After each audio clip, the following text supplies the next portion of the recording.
Fixed deposit మీద మీరు earn చేసే ఇంట్రెస్ట్ మీద ట్యాక్స్ అనేది కట్ అవుతుంది. దీన్ని టీడీఎస్ అంటారు, అంటే ట్యాక్స్ డిడక్టెడ్ సోర్స్. ఇది మీరు ఎర్న్ చేసిన ఇంట్రెస్ట్ మీద 10%గా కట్ అవుతుంది.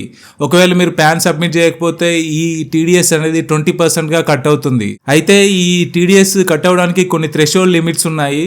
కొత్త బడ్జెట్ 2025 ప్రకారం జనరల్ ఇండివిజువల్స్ వాళ్ళ ఏజ్ 60 years అంతకంటే తక్కువ ఉన్న వాళ్ళకి వాళ్ళ యొక్క ఇంట్రెస్ట్ ఇన్కమ్ ఈ ఎఫ్డి వలన 50,000 కంటే తక్కువగా వస్తే ఎటువంటి టీడీఎస్ అనేది కట్ కాదనమాట. అదేవిధంగా సీనియర్ సిటిజన్స్కి వాళ్ళ యొక్క ఇంట్రెస్ట్ ఇన్కమ్ ఈ ఎఫ్డి వలన 1 lakh లోపల ఉంటే ఎటువంటి టీడీఎస్ అనేది కట్ కాదనమాట. అయితే మీ యొక్క టోటల్ ఇన్కమ్ అనేది బేసిక్ ఎగ్జంప్షన్ లిమిట్ లోపల ఉంటే మీరు ఫామ్ 15G లేదా 15Hని బ్యాంకుకి గనక సబ్మిట్ చేస్తే మీకు ఎటువంటి టీడీఎస్ అనేది డిడక్ట్ కాదు. ఇలాంటి అన్ని విషయాల గురించిన ఒక ఫుల్ వీడియో నేను ఆల్రెడీ చేశాను. ఆ వీడియో లింక్ని కింద టైటిల్ పైన లింక్ చేస్తాను, ఒకసారి వెళ్ళి చూడండి. అలా వెళ్లే ముందు ఈ ఛానల్ని సబ్స్క్రైబ్ చేసుకోండి.